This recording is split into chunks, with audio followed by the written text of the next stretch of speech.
ಅವರನ್ನು ಜ್ಞಾತಿಗಳೆಂದು ಅಂಗೀಕರಿಸುವ ಇಚ್ಛೆ ನನಗಿಲ್ಲ. ಅವರನ್ನು ಸಮೂಲವಾಗಿ ನಾಶ ಮಾಡಿ ಸಂತ ದುಷ್ಯಂತಾದಿ ನಮ್ಮ ಪೂರ್ವಜನದ ಪುಣ್ಯ ಸ್ತುತಿಯನ್ನು ದುಷ್ಕೀರ್ತಿ ಕಳಂಕದಿಂದ ಉದ್ಧಾರ ಮಾಡುವುದೇ ನನ್ನ ಉದ್ದೇಶ. ನಾನು ಅದರ ಸಲುವಾಗಿ ದೀಕ್ಷಾಬದ್ಧನಾಗಿರು. ನನ್ನನ್ನು ಅರಸಿ ಇದ್ದಕ್ಕೆ ಅನುಗ್ರಹವನ್ನು ಕೊಡ್ತಾಯಿ. ಸಾಧ್ಯವಿಲ್ಲ. ನೀನೆಂದಿಗೂ ನನ್ನಿಂದ ಆಶೀರ್ವಾದವನ್ನು ಹೊಂದಲಾರೆ. ಒಂದು ವೇಳೆ ಆಶೀರ್ವಾದದ ಸ್ವರವನ್ನು ಕಂಠದಿಂದ ಬರುವುದೇ ಆದರೆ ಈ ನನ್ನ ಕಂಠವನ್ನೇ ನಾನು ನಮಗೆ ಹಿಡಿಯುತ್ತೇನೆ. ಹೋಗು, ಮೊದಲು ಇಲ್ಲಿಂದ ಹೊರಟು ಹೋಗು. ಅಮ್ಮ, ಮಾತೃವಾಕ್ಯ ಮೀರಿದ ನಮ್ಮ ಮಹಾಪಾಪವು ನನ್ನ ಪಾಲಿಗೆ ಕಟ್ಟಿಟ್ಟ ಬುದ್ಧಿಯಾದರೂ ಚಿಂತೆ ಇಲ್ಲ. ನನ್ನ ವೈರಿಗಳನ್ನು ಯುದ್ಧಕ್ಕೆ ಆಹ್ವಾನಿಸಿಬಿಡುತ್ತೇನೆ. ನೀನು ಆಹ್ವಾನಿಸುವುದು ಯುದ್ಧವನ್ನಲ್ಲ, ನಿನ್ನ ಮೃತ್ಯುವನ್ನು. ಅಮ್ಮ, ಹೌದು ಕುಮಾರ. ಹಸ್ತಿನಾವತಿಯ ರತ್ನ ಸಿಂಹಾಸನವು ರಕ್ತದ ಮಡುವಿನಲ್ಲಿ ಮುಳುಗಿ ಹೋಗುವುದು. ಹಸ್ತಿನಾವತಿಯಲ್ಲಿ ಹರಿಯುತ್ತಿರುವ ನದಿಗಳೆಲ್ಲ ರಕ್ತದ ಕೋಡಿಯಾಗಿ ಹರಿಯುವವು. ಹಸ್ತಿನಾವತಿಯಲ್ಲಿರುವ ಎಲ್ಲ ಮುತ್ತೈದೆಯರು ತಮ್ಮ ತಮ್ಮ ಮಾಂಗಲ್ಯಗಳನ್ನು ತಮ್ಮ ಕರದಲ್ಲಿ ಹಿಡಿದು ನಿಲ್ಲುವರು. ನೀನೇನು ಮಾನವನೋ ಇಲ್ಲ ದಾನವನೋ?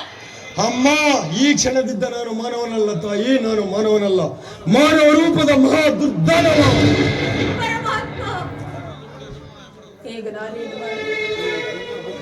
ನನ್ನ 100 ಜನ ವೀರಪುತ್ರರಲ್ಲಿ ಈತನನ್ನು ಅತಿ ಪ್ರೀತಿ ಪ್ರೇಮದಿಂದ ಸಾಕಿ ಸಲಹಿದನಲ್ಲ. ಆದರೆ ಇವನೇ ಎಂದು ಇಂಥ ದುಷ್ಕೃತ್ಯವನ್ನು ಎಸಗಲು ಹೊರಟಿರುವನಲ್ಲ.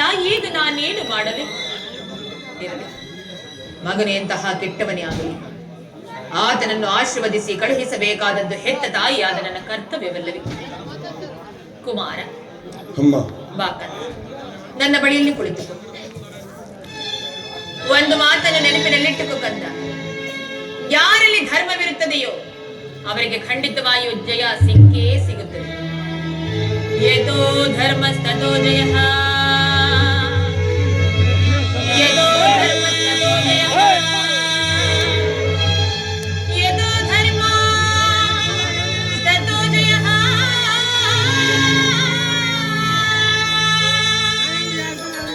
ಯಥೋ ಧರ್ಮಸ್ತತೋ ಜಯಃ, ಯಥೋ ಧರ್ಮಸ್ತತೋ ಜಯಃ.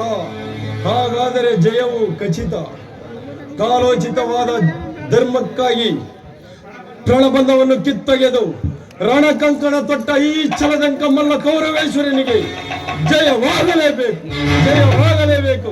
ದಶ ದಿಕ್ಕುಗಳು ಕಿವುಡಾಗುವಂತೆ ಬೋರ್ಗರೆಯಲಿ ರಣ ಬೇರುಗಳು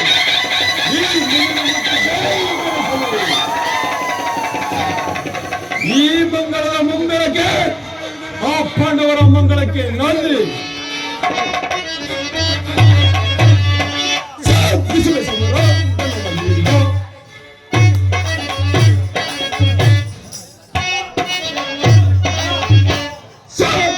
ಸಮರ ಗೆಲುವಿನಿಂದ ಸುರನರವರ ಕೈ ಪುರುಷ ಮೆಚ್ಚುವ, ಸುರನರವರ ಕೈ ಪುರುಷ ಮೆಚ್ಚುವ ಸುರ ನರ ವರ ಸುರನರವರ ಕೈ ಪುರುಷ ಮೆಚ್ಚುವ ಸಮರ ಗೆಲುವಿನಿಂದ.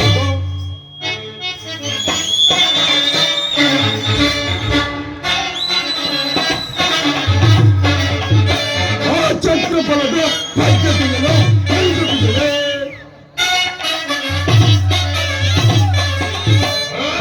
ಛತ್ರಫಲದ ಪದ್ಧತಿಯನ್ನು ಕೈಗೊಳ್ಳುತ್ತದೆ. ಗದೆಯನ್ನು ತಿರುಗಿಸುತ್ತ ಪಡೆಗಳಿಸಿ, ಗದೆಯನ್ನು ತಿರುಗಿಸುತ್ತ ಪಡೆಗಳಿಸಿ ಕಡಿದು ಕಡಿದುಕೊಳ್ಳ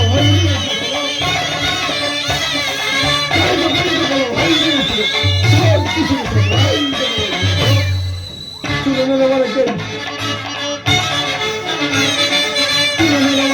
ಪುರುಷ ಮೆಚ್ಚುವ,